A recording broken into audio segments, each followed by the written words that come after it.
Bonjour à tous, bienvenue dans Esprit et Liberté. Je vous remercie d'être là encore une fois. Nous sommes vendredi 26 avril.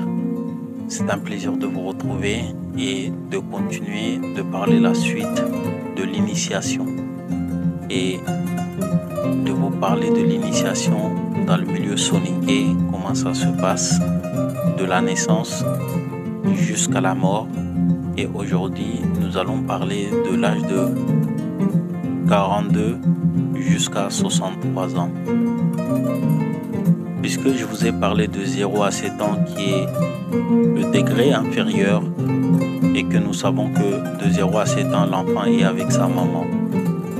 Mais je vous dirai aussi à partir de l'âge de 7 ans jusqu'à 14 ans qu'on rentre dans l'école initiatique et que on vous enseigne certaines choses. Et je vous ai parlé de 14 à 21 ans. Et arrivé à 21 ans, la circoncision. Et de 21 ans à 42 ans. Et aujourd'hui, je vais vous parler de 40 à 63 ans. Mais ce qui est important de comprendre dans la tradition ancestrale soninké, la façon que on est venu au monde, c'est de la même façon que nous partons de l'autre côté. Nous avons commencé dans le monde invisible et nous finissons dans le monde invisible. Alors je vous ai expliqué, une fois que la femme est enceinte, jusqu'à la naissance de l'enfant, jusqu'à 7 jours, nous estimons que l'enfant est toujours dans le monde invisible. Et une fois qu'on aura mis le prénom, et là on considère qu'il est venu dans le monde visible jusqu'à sa mort. Et les jours qu'il mourra, on estime qu'il retourne dans le monde invisible. Voilà ce qui était, c'est-à-dire le pensée ou la pensée africaine vis-à-vis de la spiritualité. Alors, la façon que l'enfant est venu au monde, c'est de la même manière que la personne qui sera décédée, on l'accompagnera de la même façon. Alors, nous allons continuer tout simplement de 42 à 63 ans. Alors, comme je vous ai expliqué, à l'âge de 21 ans, une fois que nous avons pratiqué la circoncision, on devient homme. Et on commence à voyager et c'est à partir de là qu'on peut se marier et puis fonder une famille. Mais en même temps, nous continuons à apprendre.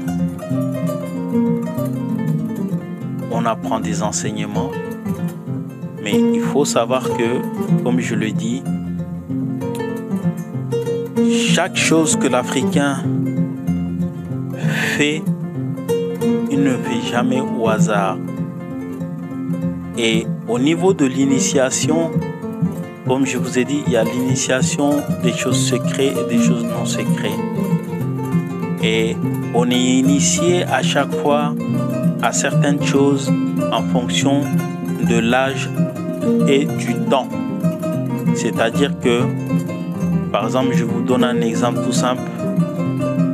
Dans une année, vous avez 4 saisons et dans les 4 saisons, il y a des périodes à laquelle vous pouvez être initié pendant la saison de pluie, vous pouvez être initié pendant l'été, vous pouvez être initié pendant l'hiver et ainsi de suite, ainsi de suite. Donc, c'est-à-dire que c'est des choses périodiques à laquelle là où vous devez être initié pendant la saison de pluie ne peut pas se faire pendant l'été. Donc, voilà pourquoi j'ai dit chaque chose a sa place et chaque chose a son moment pour pouvoir le pratiquer. Mais je dirais tout simplement, de 42 à 63 ans, on enseigne à notre tour. De 42 à 63 ans, mais comme je vous ai dit, puisque nous n'avons pas le droit de prendre la parole avant 42 ans en public. Nous n'avons pas le droit de prendre la parole entre les sages, même si on a acquis certaines connaissances. C'est tout simplement question de respect. Et même avant de prendre la parole à l'âge de 42 ans, on s'adresse aux doyens, aux anciens, de leur demander s'il est possible de prendre la parole. Et c'est eux qui décident de te donner la parole pour que tu puisses t'exprimer. Ainsi. Et comme j'ai expliqué, vous donnez les enseignements, vous enseignez jusqu'à l'âge de 63 ans. Et arrivé à l'âge de 63 ans, on vous considère comme quelqu'un qui fait partie des anciens. C'est-à-dire vous devez laisser votre place à quelqu'un d'autre pour pouvoir enseigner, continuer à enseigner et donner des conseils en public. Mais cela ne veut pas dire que si vous avez 63 ans, vos paroles ne comptent plus. Non, au contraire. Mais tout simplement, vous serez à la retraite des réunions, mais vous serez toujours la personne à qui on va venir consulter au cas où si nous n'avons pas de solution à notre problème. On viendrait vous voir là où vous vous trouvez, dans une case ou peu importe un endroit, on vient s'asseoir près de vous et on prend conseil. C'est ça, nos traditions. Les vieillards s'asseyent, discutent entre eux. Et les gens qui sont dans les quarantaines, ils peuvent se trouver au même lieu, mais ils sont à part. Car la vision n'est plus pareille. Alors je dirais cette Afrique à laquelle aujourd'hui nous n'en parlons pas et je trouve bien dommage. Car avant toute chose, comme je l'ai toujours dit, certes on n'était pas parfait, mais le respect était là.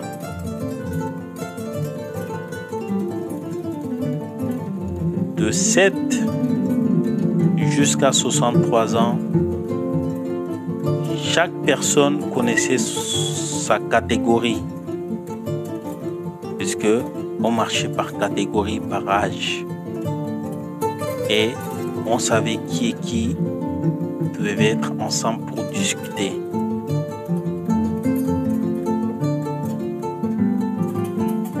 De 7 à 14 ans, ne discutez pas avec les 21 ans. Les 21 ans, ne discutez pas avec les 42 ans. Et les 42 ans, ne discutez pas avec les 63 ans. Et quand je dis discuter, il faut comprendre dans le sens que je vais dire de nos jours aujourd'hui.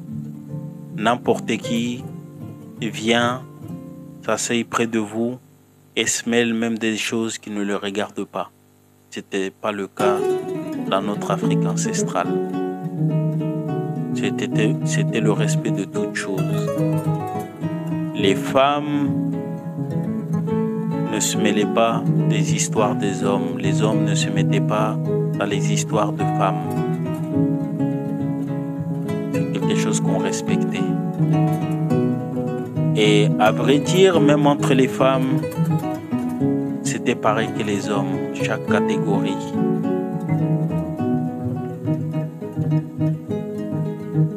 Je me souviens à mon enfance chez ma grand-mère, dans la maison familiale, puisque j'étais élevé par ma grand-mère. Nous, les enfants, on mangeait avec les hommes, avec les papas. Les mamans mangeaient ensemble et nos grands-parents, nos grands-mères mangeaient ensemble. Et les grands-parents mangeaient ensemble. Et il faut comprendre que quand vous êtes enfant, au niveau de l'initiation, la plupart continuent à être initiés par leurs grands-parents. Et nous savons les liens qu'il y a entre un petit-fils et les grands-parents ou une petite-fille avec les grands-parents. Et c'est des souvenirs à laquelle qui me touchent beaucoup à chaque fois que je pense à mes grands-parents. Côté maternel, puisque je n'ai pas connu celui de côté paternel. Mais à chaque fois, quand ils faisaient de la nourriture, qu'ils savaient que j'adorais ça, ils envoyaient quelqu'un pour venir me chercher. De dire, va chercher mon petit-fils, lui qui vient manger.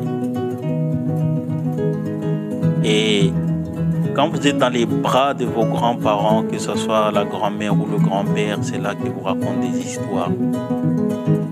Et c'est là en même temps que nous apprenons des choses.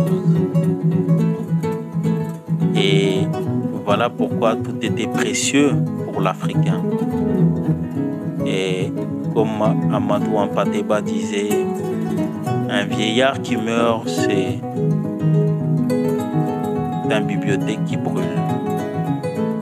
Et il faut savoir que toute la connaissance africaine est dans sa tête et c'est oral. Il le transmet. Et c'était ça nos valeurs.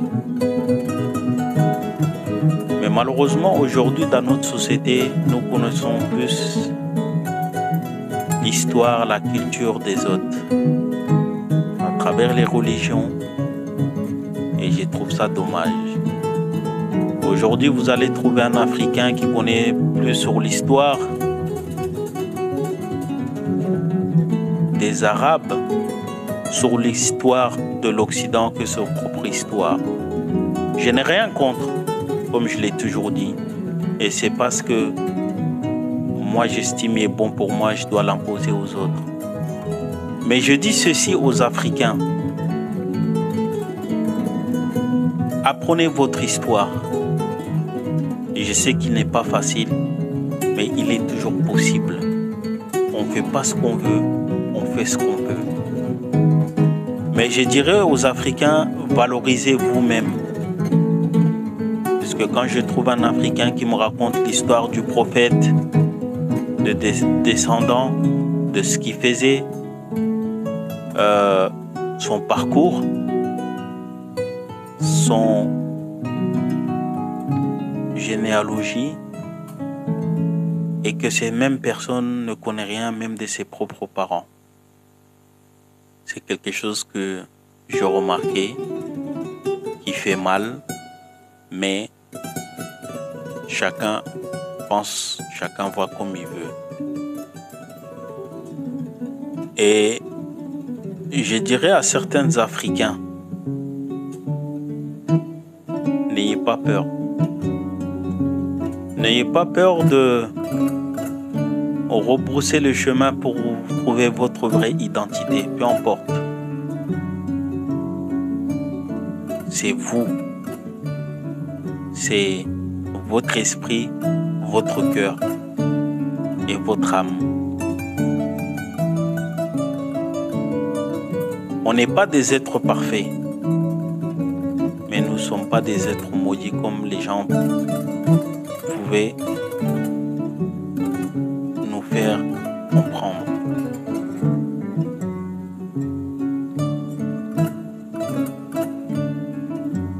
Nous avons beaucoup de valeurs, mais ces valeurs-là, on les a laissées au nom de quelque chose. Ces choses qui ne nous appartiennent pas. Mais il n'est jamais trop tard. Le plus important, c'est que vous soyez prêts, authentiques, sincères. Voilà pourquoi. Alors, je vous dis à une prochaine fois. Ma prochaine vidéo, ça sera sur la mort. Et comme je vous ai dit, nous avons commencé dans le monde invisible et nous finissons dans le monde invisible.